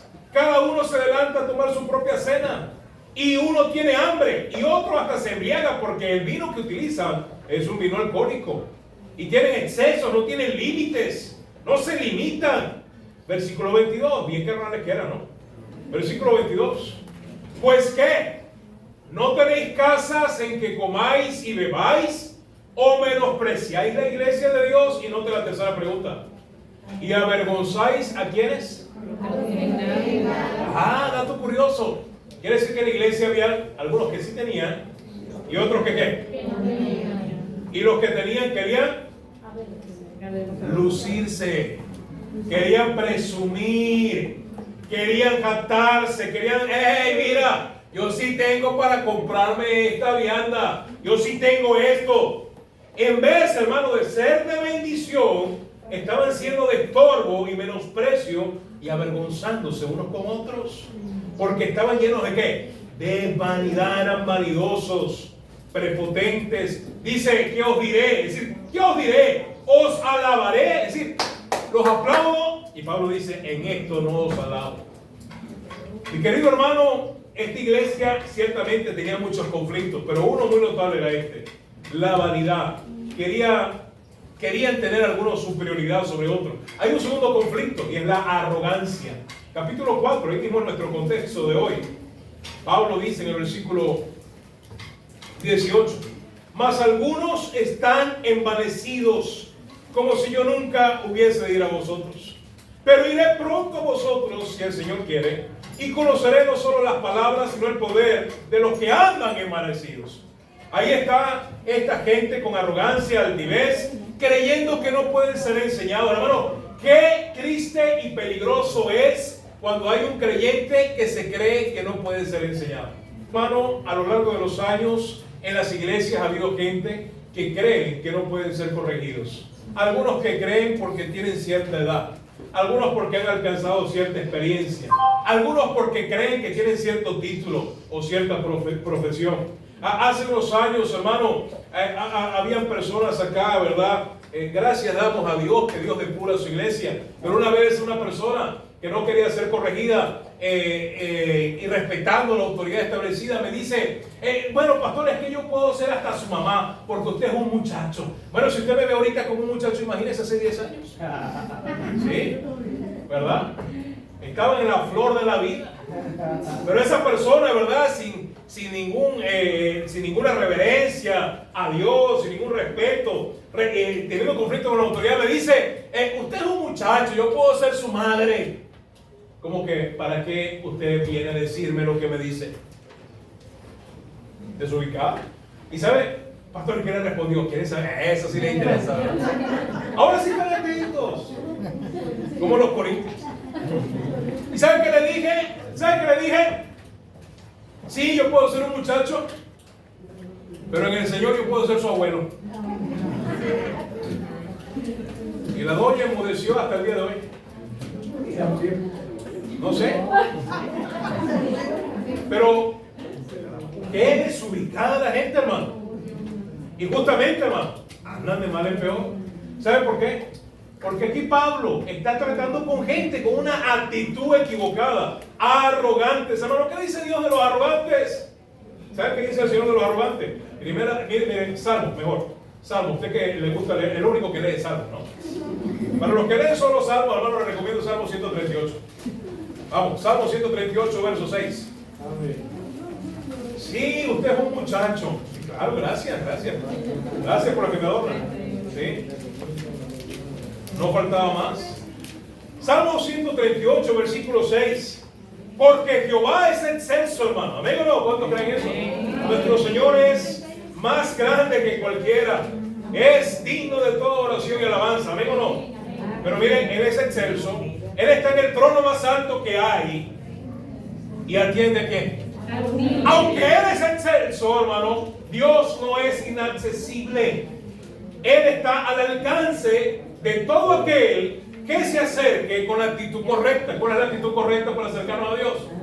Un corazón humilde, un corazón humillado, dijo David. Un corazón contrito y humillado no desprecia al Señor, amigo, no. Pero miren qué hace el Señor con el arrogante y el altivo. Más al altivo mira de qué. Yo no sé usted, mi querido hermano y amigo que nos visita, pero yo necesito ser atendido por Dios todos los días.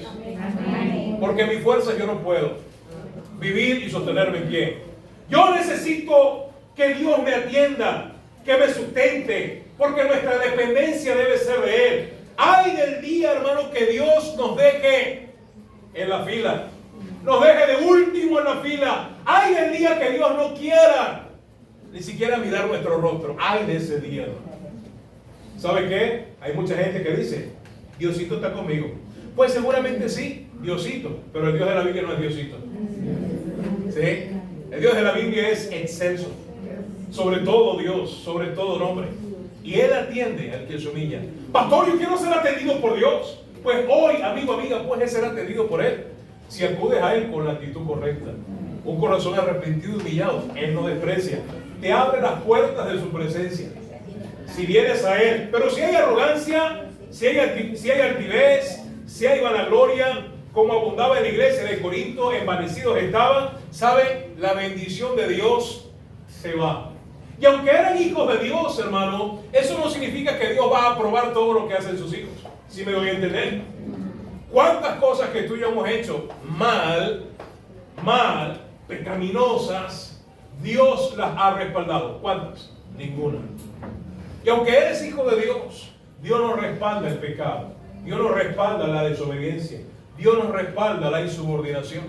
La iglesia de Corinto era una iglesia bien licenciosa, bien carnal. Y el Señor estaba en contra de lo que estaba ocurriendo en esta iglesia. El otro conflicto de principios y valores, le dije que son tres: vanidad, arrogancia, ¿y saben cuál es el tercero? A ver, ¿saben cuál es el tercero? Inmundicia. Inmundicia. Capítulo 5, versículo 1, mira lo que dice. De cierto se oye que hay entre vosotros, ¿qué cosa? ¿Qué es eso? ¿Digo una mala palabra? ¿Qué es fornicación? Bueno, el término es muy interesante, por cierto. Para muchos la fornicación simplemente radica en tener relaciones sexuales. ¿Hay menores de edad acá? No voy a tratar de no ser tan explícito, pero es tener relaciones íntimas, ilícitas, con alguien, ya sea que no es su esposo o su esposa, adulterio, o sin estar casado. Joven señorita, escucha esto, joven señorita, si tú tienes una relación sentimental, amorosa, con alguien que no es tu esposo o tu esposa, no estás casado, casada, y tienes una relación sentimental y amorosa, caricias, abrazos, besos, frases de amor, mami, mi cielo, mi vida, eres mi todo. ¿Sabes qué? Eso es fornicación. Sí, eso es fornicación. Porque la única que tiene derecho a recibir ese mensaje es tu esposa y no tienes. Y también, señorita, viceversa. No, pastor, pero conozco muchos cristianos que tienen novia. Y conozco muchos mundanos que tienen novia. Por cierto, eso lo hablaremos otro día, pero voy a hacer el paréntesis acá, que veo que tengo su atención. Por alguna razón, en todos los puntos que he dicho esta mañana a mediodía, no ha tenido tanta atención sino ahora. Curioso. Qué bendición por estas ventanas, pero ¿qué pasa si tuviéramos un vidrio, un espejo acá? Usted vería lo que yo estoy viendo. ¿Sí? Ahora fíjese, fornicación sí es. ¿Sabe por qué? Proverbios 6 dice, no vaya allá. ¿Tomará el hombre fuego en su seno sin que sus vestidos ardan? Es una pregunta. ¿Puede un hombre tomar fuego, agarrar el fuego, una brasa, y abrazarla y ponerla en su pecho sin quemarse? ¿Es posible? No es posible. ¿Sabe qué significa eso? ¿Sabe qué significa eso, hermano? El dicho común: el que juega con fuego. Un joven y una señorita que se escriben cosas comprometedoras, que andan a solas, que se ven, pastor, estoy comiendo helado con ella. Estamos ahí en Damasco con un frappé. Yo la voy a acompañar a su casa. No es que es muy peligroso de noche. De noche. ¿Sabe qué termina eso? ¿Sabe qué termina eso? ¿Sabe qué termina eso? Termina en el zancudo loco. ¿Sabe qué es el zancudo loco? Después la pincha el zancudo loco. ¿Y tú cómo pasó? Bueno, es que dieron los pasos. Y ¿sabe? No hay que esperar a llegar allá para decir que es fornicación. Eso es como, no sé si usted ha ido al metro de Caracas, por decir el más cercano, ¿verdad? Y sabe que están las estaciones, ¿verdad? Del metro, ¿sí? Los que saben, usted baja a la estación del metro y están los rieles y está lo que es la parada ahí, ¿verdad? Donde uno espera el tren, el vagón. Y no sé si usted se ha fijado, algunos no se fijan, pero en el suelo hay una línea que... Amarilla. La línea amarilla que indica que hay una zona de ¿qué? De peligro en la cual no podemos traspasar. Y tenemos que estar de este lado de la línea amarilla. Pero hay gente, hermano, gente audaz, gente temeraria, que se para y se planta encima de la línea. Unos van más allá, unos se paran del otro lado de la línea. Pero la línea, hermano, es para advertirnos y decirnos, hey, ¿quieres asegurarte? ¿Quieres estar seguro? Mantente de aquel lado. Y sabe, lamentablemente muchos cristianos tal vez no han cruzado la línea, pero están parados sobre la línea. Y dice, mira, estoy parado sobre la línea, mira, el tren no me lleva. Ese predicador, ese pastor si es exagerado. Mire, yo puedo estar sobre la línea y no me pasa nada. Tarde o temprano te va a pasar. Papito, tarde o temprano te va a pasar. ¿Por qué? Porque estás confiando en tus propias fuerzas, siendo ningunas. ¿Sabe lo que Dios nos manda a hacer si somos sensatos? Ahí está la línea. Sé que de este lado de la línea estoy seguro. No, yo voy a tratar de estar lo más lejos de esa línea, lo más lejos posible de esa línea, para no caer en los rieles. Porque el que cae en los rieles, y si no muere, porque algunos no mueren, son tan malos que no mueren. En serio, hermano, hay gente que ha sobrevivido a los rieles del metro, y el que no muere, su vida no es la misma. Queda lisiado, queda inhabilitado, incapacitado para servir a Dios. Y Dios guarde, hermano. Joven, señorita. Y no tiene que ser joven, señorita.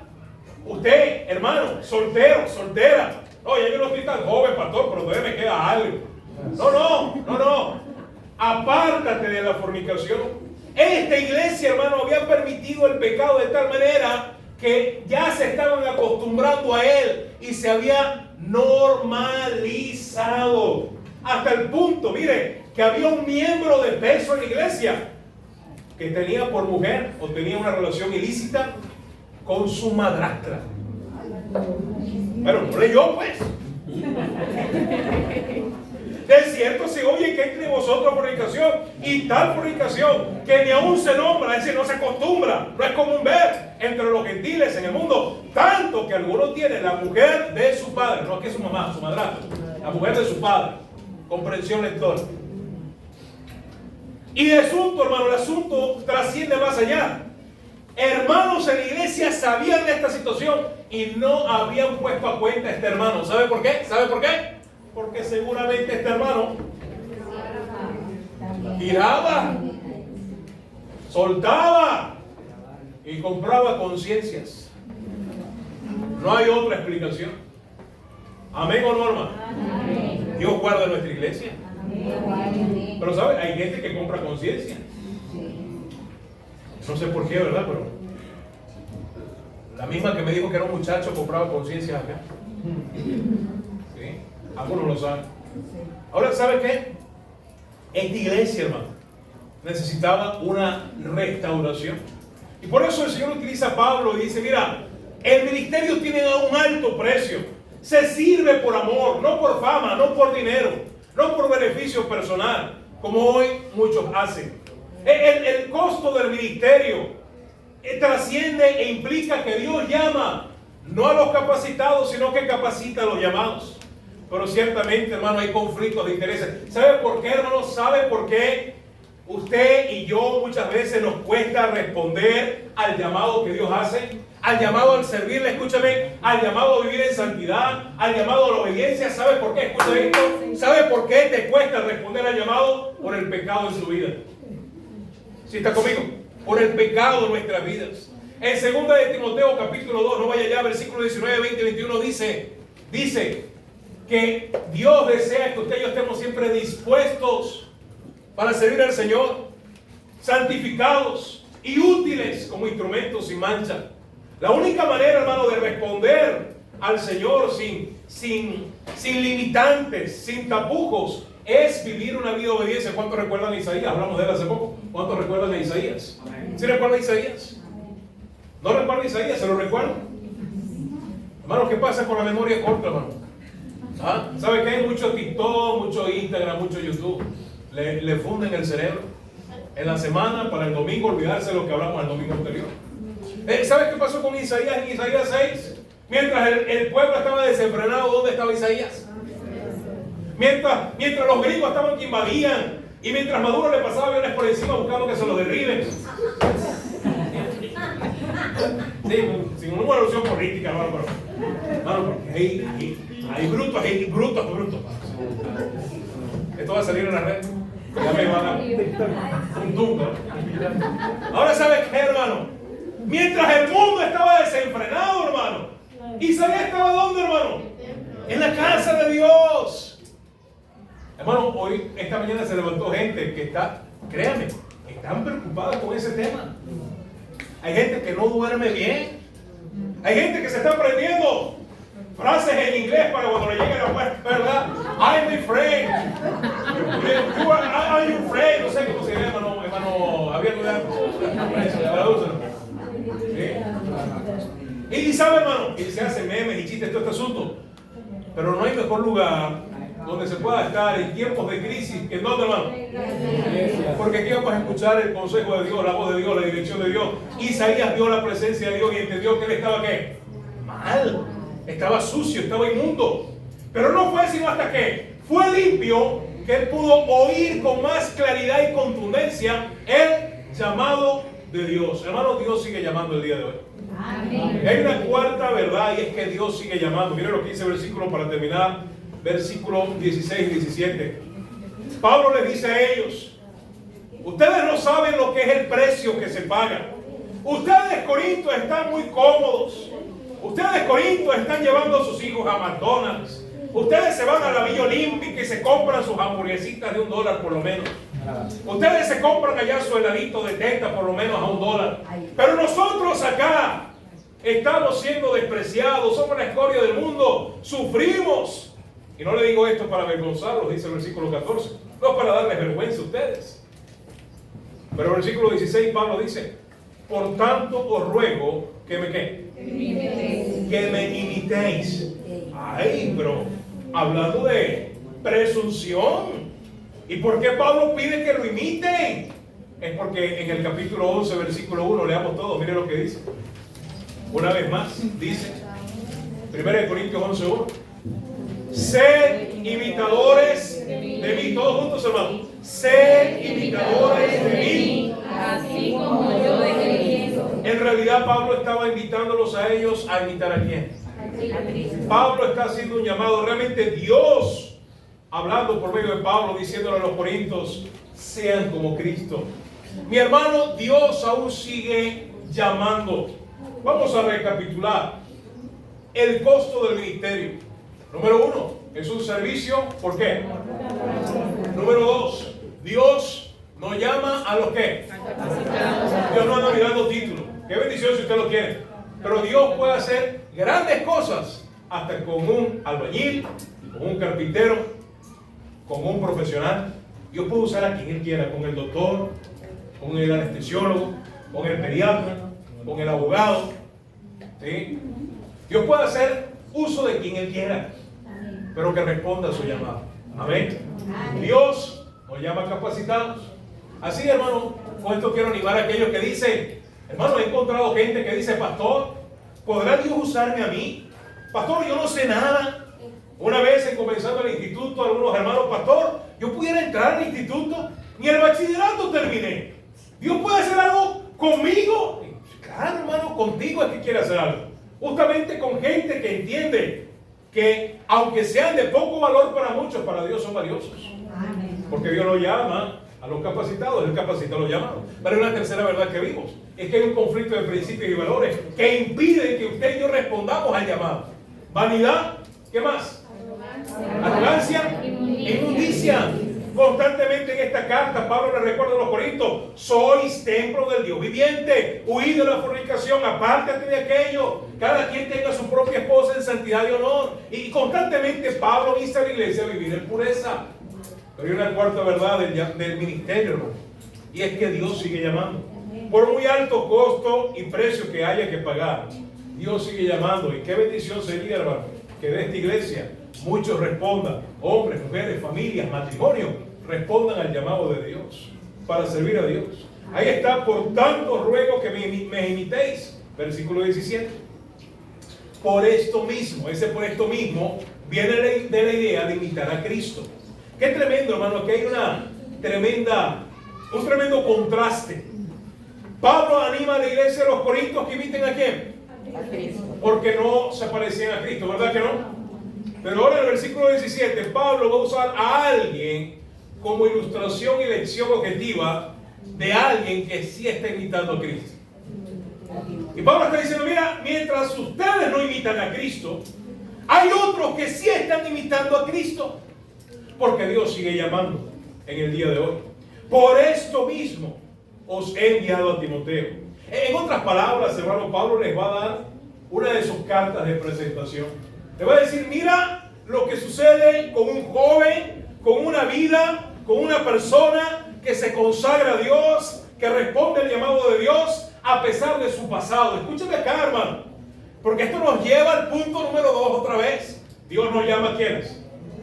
Dios no llama a quienes, sino que capacita a quienes. Así como vimos de los apóstoles, así como vimos de Apolo su pasado, Timoteo tenía un pasado. ¿Sí recuerda a Timoteo? Hijo de una mujer judía, pero de un padre gentil. Quiere decir que el hogar de Timoteo probablemente era un hogar disfuncional. Un conflicto en ese hogar de credos. Mientras su padre creía en el politeísmo, en el panteón grecorromano, adorando a cualquier divinidad, a Júpiter, a Saturno, a Mercurio, su madre tratando de inculcarle, ¿verdad? Y Pablo lo registra, y su abuela Loida y Eunice instruirle en los caminos del Señor. ¿Se podrá imaginar lo que fue la infancia de este jovencito? Un conflicto de identidades probablemente. Pero gloria al Señor, la palabra de Dios prevaleció. No vuelve vacía. Y ahora, siendo un joven al servicio del Señor, más adelante se habla de él. Pablo le dice, Timoteo, en 1 Timoteo 4:12, sí, muchos lo conocen. ¿Qué dice 1 Timoteo 4:12? ¿Cuántos recuerdan? ¿Qué pasó? ¿Se les olvidó? ¿Ninguno qué? ¿Por qué le dice eso? Timoteo no solamente era joven, sino que era de un espíritu, de un carácter tan dócil, que muchas veces, escúcheme, Timoteo dudaba de sí mismo. Timoteo era un hombre que, aunque capacitado por Dios, dudaba de sus capacidades, tenía problemas con sus limitantes, se limitaba, se afligía, le daba la lepre. Y Pablo constantemente le anima y le dice, mira mis padecimientos, no te dé temor, sufrir por mí, por el evangelio, sufre penalidades, ánimo Timoteo, ninguno te menosprecie. Y ahora Pablo lo va a utilizar como ejemplo y se lo manda a quién, hermano, a esa guarida de los, hermano, lo manda a los Corintios, ¿verdad? Imagínense cómo estaba Timoteo, y para allá me va, hermano, Timoteo estaba en qué, hermano, en entrenamiento. ¿Sí sabían? Timoteo estaba en, ay pastor, ¿por qué manda a esos hermanos allá a la Pascua? Nos han contado que duermen en chinchorro, que se lo comen las plagas, que durmieron en el piso, mi niño, mi bebé durmió allí con cucarachas y grillos y sin una ventana abierta, sin sábana y sin almohada, sin cena y sin desayuno. ¿Sí, hermano? A que no sé por qué es con él, ¿verdad? Y no nos guardamos nada. ¿Sí? Ahora fíjese, Timoteo, a pesar de todas sus incertidumbres, Dios le capacitó porque respondió al llamado. Y ahora es un ejemplo viviente de que Dios aún sigue llamando. ¿Quién será el Timoteo que hoy se levante? ¿Quién será la Timotea? ¿Quiénes serán los Timoteos que hoy se levanten y respondan, yo iré? Que respondan, yo voy al ministerio, yo voy a servir a Dios, yo voy a negarme, tomar la cruz, poner a un lado planes, proyectos, y voy a pagar el precio para servir a Dios, porque servir a Dios es un privilegio. Amén. ¿Quién será? Vamos a estar todos de pie.